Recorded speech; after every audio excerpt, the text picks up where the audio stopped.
Hi everyone, so today I'm going to be responding to Module 5, which was Scaffolding to Support Language Production. For this activity, we were asked to find an activity or a resource or a lesson that could be used in our subject area to promote literacy in the classroom. So today I'm going to be looking at a physical activity that can be done in a physical education classroom to promote physical literacy, and communication literacy. It's going to be great. I know you're all thinking, how can you possibly promote literacy in a phys ed classroom? But just hold on, I'm going to talk about it in a second. So for phys ed, I chose a game called Scrabble, and I know there's a board game called Scrabble, and it kind of plays off of that, but in a different way because it allows more flexibility to be able to change it to really promote literacy in the classroom and language production and development. Because you can start out with just getting them to spell words, then you can progress as they start to increase their own language abilities as well. So it is a spelling game to start out with, but I think that there's so much room and flexibility in this game that we can really take it to the next level. So it is a relay kind of style game. The students have to line up, grab letters, take turns, spell words together, talk together, and add up their points and see who has the most points at the end of the day, which kind of ties into their competitive side too, but it also really highlights the need for movement and literacy and numeracy and team building and teamwork all in one activity. I found this activity off of phys-ed-games.com/Scrabble, and I did use it for my formatting, but like I said, there's just so much room for flexibility that this can be adapted and modified on the spot to make sure that they're really getting the most out of this activity. So unfortunately with this activity, it does require a lot of preparation by the teacher, but I think, as a teacher, you need to be able to prep and have all the stuff ready to go, especially if you want to increase literacy in a classroom setting that doesn't necessarily always think about promoting literacy, such as phys ed. So as a teacher going into this, we need to be able to prep the letters, give them points, get all these stuff set up for the students to be able to have success in this activity. So specifically looking at this activity, there's going to be a pile of letters face down on one end of the gym. On the other side, the teams are going to line up. For this activity, I would give the kids a poster board, and they get to write their own team name, make their own teams, really just get them to work together as a team. And then on the signal that I make, so a whistle blow or a go or something like that, the first player from each team is going to run down, pick up a letter, and return it to the team. And then when that player returns, the next player goes and does the same thing. And they're going to keep on going until they find the letters that they need to build a word. And so for this activity, I would get them to make words 4 to 5 letters long, or maybe I'm going to look at themes, like what are we learning for the day? If we're doing volleyball, maybe it's bumping or setting, getting them to really work on the terminology that we're learning in class.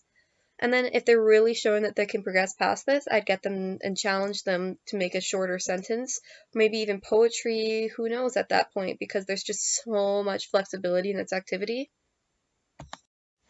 So one of the real reasons that I really love this activity, and I mentioned it before, is the flexibility it provides within the activity itself.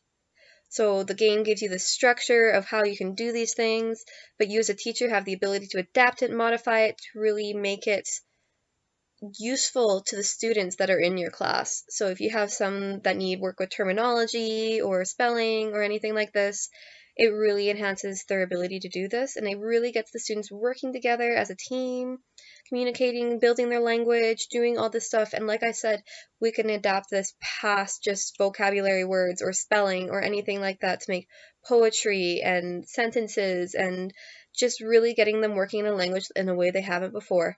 And I really enjoy how this activity can pull on so many different aspects of learning and different learning styles as well. You have your kinesthetic movers, you have your readers, you have your writers, you have your visual learners, you have all these things for people who may not get the chance to do this in their language classes themselves. I feel like this activity in a phys ed setting gives them a way to learn in a way they haven't before.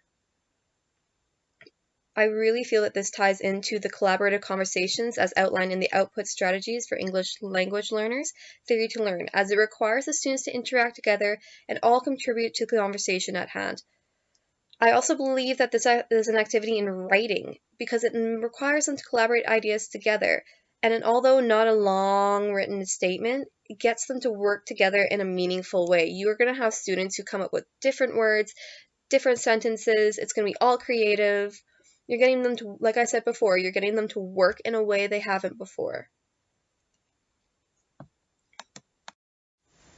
I think what I really like is that I'm making this game progressive in the way that it starts out small with creation of world and builds towards a sentence or poetry because you don't always know the language abilities of the individuals in your class. I know there's a lot of biases out there for students being able to read and write by a certain age, but I can tell you that's not necessarily true.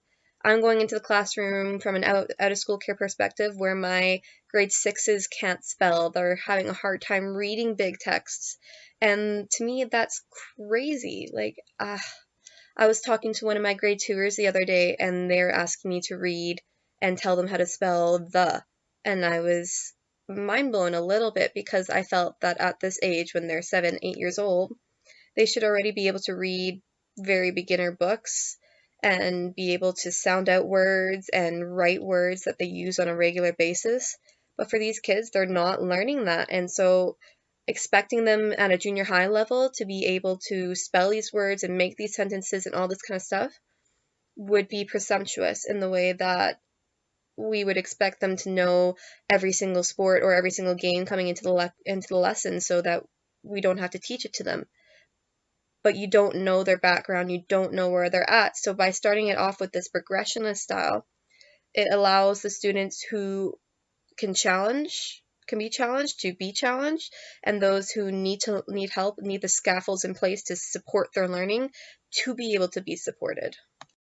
I think the hardest thing that comes with language production is the assumption that the students are all on the same level coming into your classroom, that they all have the same background, they all are able to do the same things, but that's not necessarily true. And in class, we talked about the use of scaffolds and supports, but we didn't really talk about how students change based on their educational background.